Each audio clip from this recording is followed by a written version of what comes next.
নমস্কার বন্ধুরা, কাবেরী রান্নাঘরে সবাইকে স্বাগত। আবারও চলে এলাম নতুন একটা রেসিপি নিয়ে। আমি আজকে দই ভেন্ডি বানাবো। দই ভেন্ডি বানানোর জন্য ভেন্ডিগুলোকে প্রথমে কেটে ধুয়ে পরিষ্কার করে নিয়েছি। আর এখানে নিয়েছি দই, টক দই, আর এখানে নিয়েছি 5 ফোড়ন আর শুকনো লঙ্কা। গ্যাসে একটা কড়াই বসিয়ে দিয়েছি, গ্যাসটা জ্বালিয়ে দিয়েছি। কড়াইয়ের মধ্যে দিয়ে দেব সরষের তেল।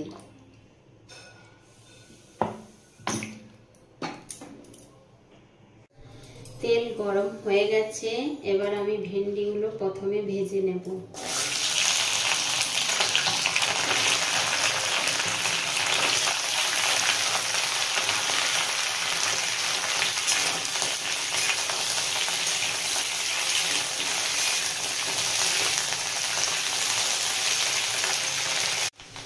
ভেন্ডিগুলো বেশ কিছুক্ষণ ভেজে নিয়েছি। এরপর এর মধ্যে একটু হলুদ গুঁড়ো আর একটু নুন দিয়ে দেব।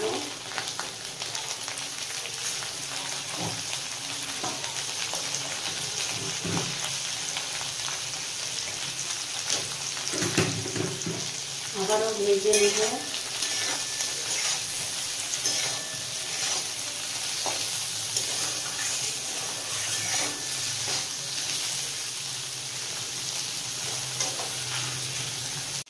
ভেন্ডিটা ততক্ষণে ভাজা হতে থাক। আমি এখানে দইয়ের মধ্যে গুঁড়ো মশলাগুলো দিয়ে মিশিয়ে নেব।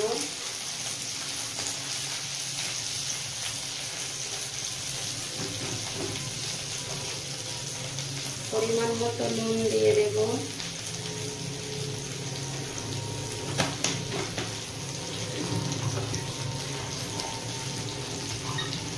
পরিমাণ মতো হলুদ গুঁড়ো দিয়ে দেব।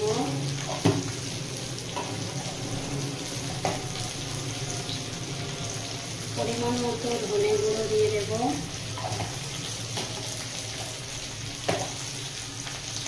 পরিমাণ মতো জিরে গুঁড়ো দিয়ে দেব।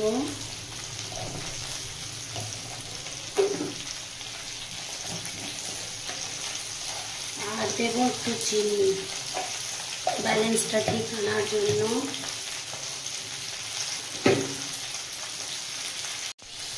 আর দেব লঙ্কার গুঁড়ো, এটা ঝাল লঙ্কার গুঁড়ো।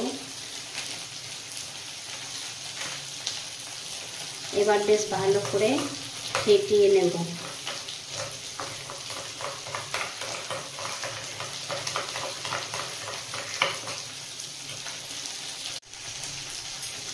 দইটা ফেটানো হয়ে গেছে। এবার ভেন্ডিগুলো তুলে নেব। ভাজা হয়ে গেছে ভেন্ডিগুলো।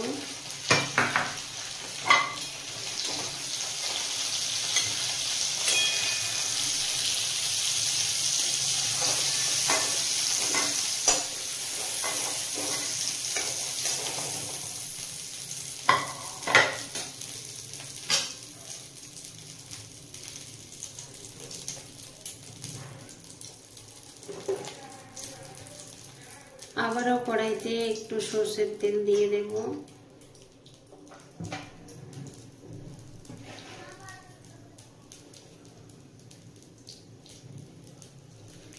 ফোড়নে দেব একটা শুকনো লঙ্কা আর 5 ফোড়ন।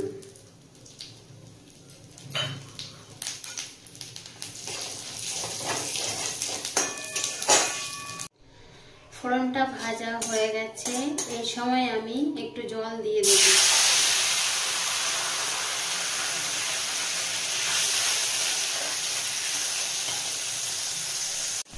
জলটা ফুটে উঠেছে। এই সময় ফেটিয়ে রাখা টক দইটা আমি দিয়ে দেব।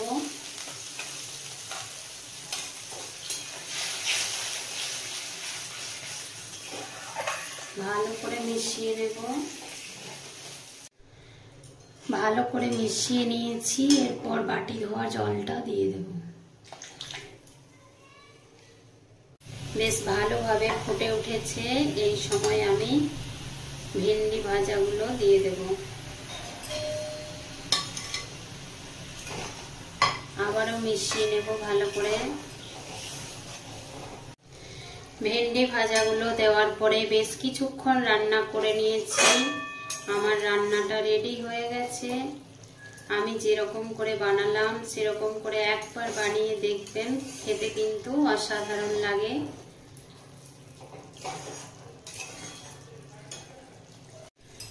সম্পূর্ণ নিরামিষ রান্না, যে কোনো নিরামিষ দিনে এরকম বানিয়ে নিতে পারেন।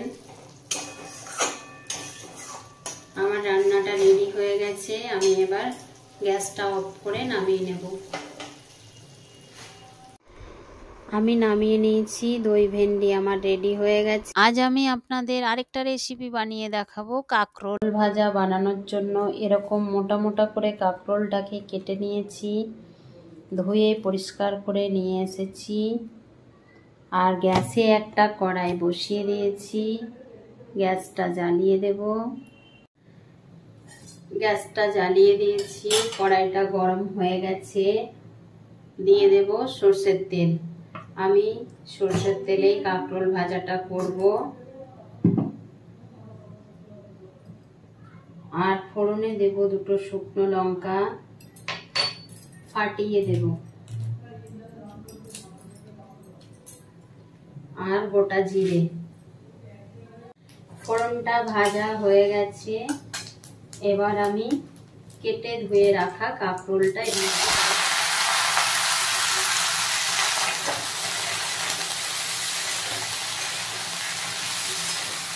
ভালো করে ভেজে নেব। এই সময় আমি একটু চাপা দিয়ে দেব।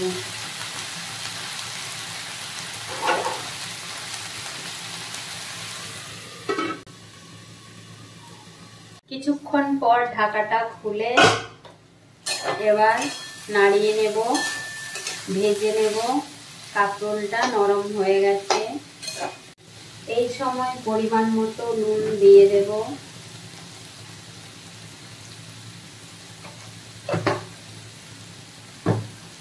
আর পরিমাণ মতো হলুদ গুঁড়ো দিয়ে দেব।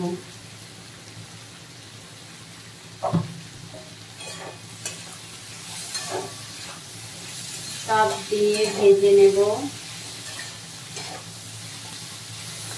এতে আর কিছু মশলা ব্যবহার করব না। আমি যেরকম করে বানাচ্ছি সেরকম করে একবার বানিয়ে দেখবেন, খেতে খুবই ভালো লাগে। গরম ভাতের সাথে কাঁকরোল ভাজা।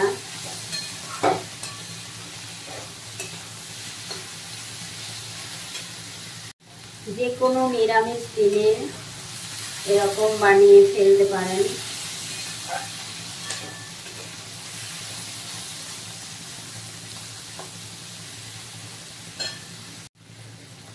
বেশ কিছুক্ষণ ধরে ভেজে নিলাম, কালারটা চেঞ্জ হয়ে গেছে, দেখে বুঝতে পারছেন বন্ধুরা।